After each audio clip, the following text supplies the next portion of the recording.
Avec vous, Noradine El Boufker, et c'est la qualité de service dans les réseaux.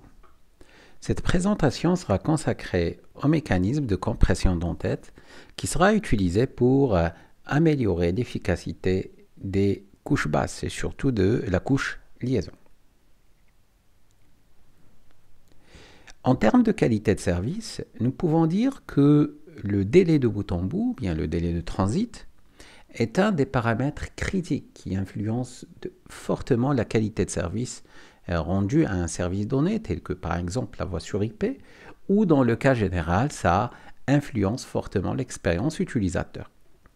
Ce délai est le temps que va mettre en moyenne un paquet contenant une charge utile pour traverser l'infrastructure entre deux interlocuteurs.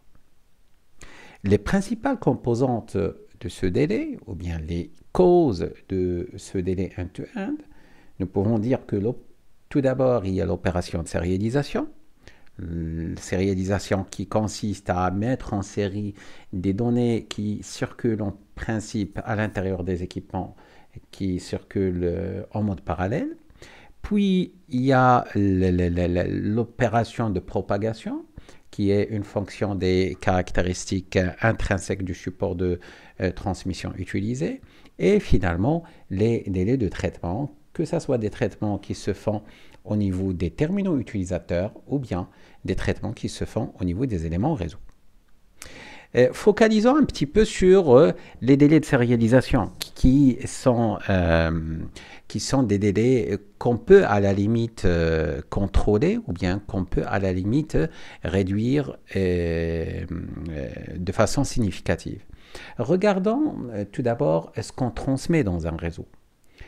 Ce qu'on transmet, c'est une charge utile à laquelle vont s'ajouter un ensemble d'entêtes. Ce qui veut dire que la charge utile émanant de la couche applicative, on va voir que le principe d'encapsulation, ça va générer au niveau de chaque couche, ou bien chaque protocole va générer un entête spécifique, un Protocol Control Information, et cette entête va s'ajouter à la charge utile. Et finalement, on va se retrouver au niveau de la couche physique avec un volume de données qui dépasse de loin la charge utile initialement générée par la couche applicative. Pour calculer le délai de sérialisation, c'est simple, il suffit de connaître la taille de ce qu'on souhaite transmettre et on va diviser tout ça par le débit de l'interface de sortie. Et on va tout simplement détecter comme quoi que ce délai, il est consommé par la sérialisation de la charge utile et aussi par la sérialisation de la série d'entêtes qu'on a ajoutée à notre information. Donc, une des pistes d'amélioration ou bien de réduction du délai de sérialisation et par la suite la réduction du délai end-to-end et l'amélioration de la qualité de service et la qualité d'expérience utilisateur est la réduction du volume d'informations transmises. Ceci va passer à travers deux pistes possibles, à savoir la compression, bien la réduction de la charge utile, ou bien la réduction des entêtes qu'on va transmettre conjointement avec la charge utile. Au niveau des couches basses, on va s'intéresser principalement à la compression d'entête qui consiste à la réduction de l'entête ou bien de l'ensemble du volume d'octets associé à l'ensemble des entêtes qu'on ajoute à l'info utilisateur. Mais il est légitime de se poser la question sur la validité ou bien la possibilité de compression d'entête. Ça veut dire, qu'est-ce qui rend possible l'opération de compression d'entête? Pour cela, jetons un coup d'œil sur les entêtes qu'on transmet. Si on prend par exemple au niveau de TCP, l'entête TCP va compter un certain nombre de champs, notamment le champ version, le champ longueur, le champ service et ainsi de suite.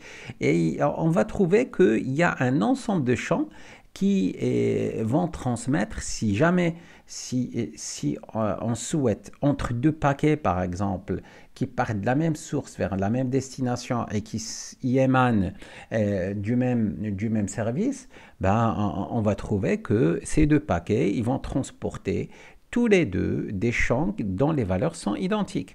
Par exemple, le champ version, le champ lent, le champ TOS, le champ flag, le champ protocole et ainsi de suite. La même chose au niveau de l'UDP, ben, l'UDP presque l'entête tout entier, il ne compte que des champs dont les valeurs sont constantes. Jetant un coup d'œil aussi sur, par exemple, dans le cas de la transmission voix sur IP. Ben, voix sur IP, comme on le sait, les échantillons qui sont produits par le codec de parole, ben, ces échantillons, ils vont ils vont constituer un paquet qui va constituer la charge utile d'un paquet RTP. Ce paquet RTP, comment est-ce qu'on fabrique le paquet RTP? Ben, tout simplement, on va réceptionner le paquet généré par le codec et on va lui ajouter un en-tête RTP. Et ce qu'on va réellement transmettre au niveau des couches basses, c'est la charge utile plus l'entête RTP, plus l'entête UDP, plus l'entête IP, plus l'entête de couche 2.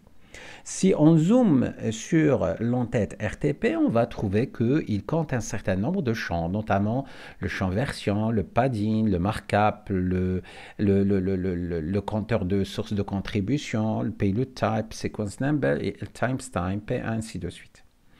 Et si on examine ces champs, on va trouver que il y a un certain nombre de champs dont les valeurs sont constantes. Par exemple, le champ version. Entre deux paquets ou bien entre un ensemble de paquets associés à la même session voix sur IP, tous ces paquets vont transporter la même valeur au niveau du champ version. La même valeur au niveau du champ CSRC, et la source de contribution. Au niveau du payload type, le champ PT, le champ SSRC. Et ça, ce sont des champs qui sont constants. Et il y a des champs qui sont variables, sauf qu'ils varient de façon prédictive, notamment par exemple le champ timestamp, par exemple, le champ sequence number. Donc tout ça, ça nous amène à une conclusion qui est la suivante, c'est que en général, lorsqu'on transmet une information entre une source et une destination, à cette information vont s'ajouter des entêtes et ces entêtes vont transporter des champs et ces champs, ils ont des valeurs. Il y a des champs dont les valeurs sont constantes, il y a d'autres champs dont les valeurs changent, mais changent de façon prédictive, et il y a d'autres champs dont les valeurs changent et qui changent de façon aléatoire. Donc l'idée c'est quoi? C'est ne pas transporter ou bien ne pas transmettre les infos, transmettre les champs dont les valeurs sont constantes, et même les champs dont les valeurs changent, mais changent de façon prédictive, et ne transmettre que les champs qui changent de façon variable. Ceci était le principe fondateur des techniques de compression d'entête. Ces techniques de compression d'entête qui ont été développées à partir des années 90, quand Internet a commencé à se démocratiser et que les particuliers ont voulu se connecter depuis leur domicile à l'aide de modems, différents groupes de travail, ceci a amené l'IETF à la formation de différents groupes de travail qui ont commencé à travailler sur le développement, la conception et l'élaboration de techniques de compression d'entête afin d'améliorer la performance de la transmission.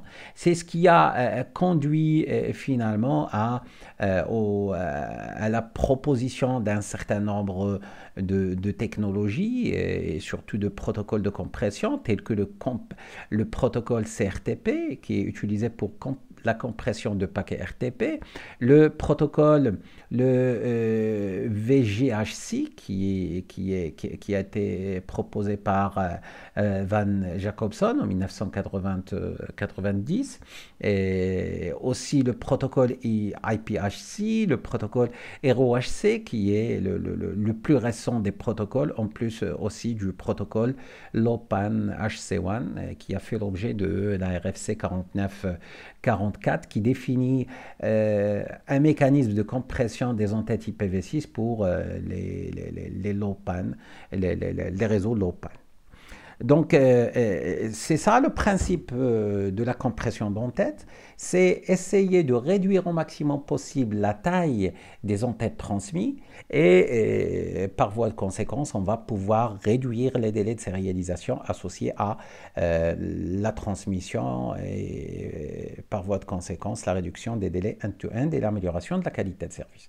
Donc, par exemple, si je prends le cas de la voix sur IP, la voix sur IP, je dirais que en général, vous avez une faible charge utile et à cette faible charge utile, on va ajouter au minimum 40 octets sans compter les octets, sans compter la taille de l'entête de couche 2. Ce qui veut dire que vous êtes dans une situation où parfois, vous pouvez arriver à un surdébit protocolaire, ça veut dire un débit consommé par des entêtes qui peut dépasser les 50%. Et grâce, par exemple, à la compression d'entête qui peut être faite à travers le protocole CRTP, on peut réduire les 40 octets, d'entête, on peut les réduire à quelque chose qui a une taille qui est située entre 1 jusqu'à 5 octets. Ça veut dire que nous aurons un gain énorme en termes d'efficacité de la transmission. Ceci va conduire bien sûr à l'augmentation du volume de transmission, du volume d'informations transmises. Ça va conduire aussi à la réduction des délais. Ça va conduire par la suite à l'amélioration de la qualité de service et l'amélioration de la qualité d'expérience. Néanmoins, ou bien toutefois, pardon, la compression d'entête, elle est associée à une augmentation de la charge processeur et aussi, il ne faut pas oublier que, par exemple, si vous avez choisi de compresser les entêtes jusqu'à la couche 3, vous serez obligé de faire la décompression à chaque saut. Ça veut dire à chaque fois vous êtes devant un nouveau saut, un nouveau routeur, le routeur il doit nécessairement décompresser pour pouvoir extraire l'entête IP parce qu'il a besoin au niveau de cette entête de l'adresse IP de destination pour pouvoir faire le mécanisme de routage, pour décider de l'interface sortie, et ceci va conduire à l'augmentation de la charge processeur. Bien sûr, la compression d'entête, on va l'utiliser conjointement avec un autre mécanisme qu'on a présenté dans une vidéo précédente qui est le mécanisme de fragmentation et d'entrelacement. Ces deux mécanismes vont certainement permettre d'optimiser la transmission à travers l'amélioration de l'efficacité des liens de niveau 2.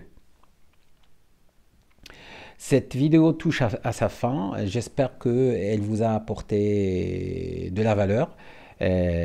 Vos remarques, questions et suggestions sont les bienvenues.